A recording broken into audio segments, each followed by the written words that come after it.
কার কার বাসায় ইসলামী ব্যক্তিগত লাইব্রেরি আছে? হাত তুলে দেখি। না, স্টেজে যারা আছে তারা না, আমি সামনের কথা বলছি। কার কার বাসায় ইসলামী ব্যক্তিগত লাইব্রেরি আছে? হাত তোলেন। এই কয়েকজন মাত্র। আপনার এখন বলেন, কার কার বাসায় এসি আছে, এয়ার কন্ডিশন কার কার বাসায় আছে? নাই। টাইলস ফিটিং বাথরুম কার কার বাসায়? সবার বাসায় আছে, তাই না? বিষয়টা তো এমন যে আমরা এগুলোতে গুরুত্ব দিই, বাসায় রঙে গুরুত্ব দেই, বাথরুমে গুরুত্ব দেই, সোফা সেটে গুরুত্ব দেই, ডাইনিং রুমে গুরুত্ব দেই। সবার বাসায় তো ডাইনিং টেবিল তো আছে, তাই না? কিন্তু ইসলামী লাইব্রেরি করার ব্যাপারে আমাদের গুরুত্ব নাই।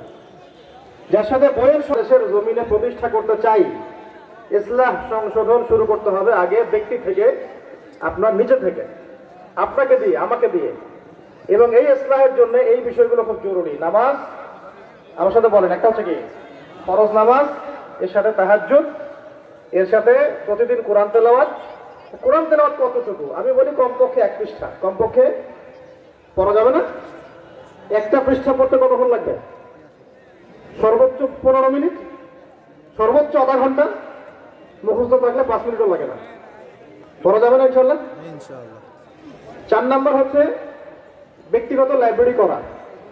5 নাম্বারটা বলেছি ওলামা গ্রামের সহবতে থাকা। 6 নাম্বারটা হলো হালাল রিজিক অন্বেষণ করা। কি করা? হালাল রিজিক অন্বেষণ করা। এই জায়গাটাতে গিয়ে আমাদের সবার সমস্যা।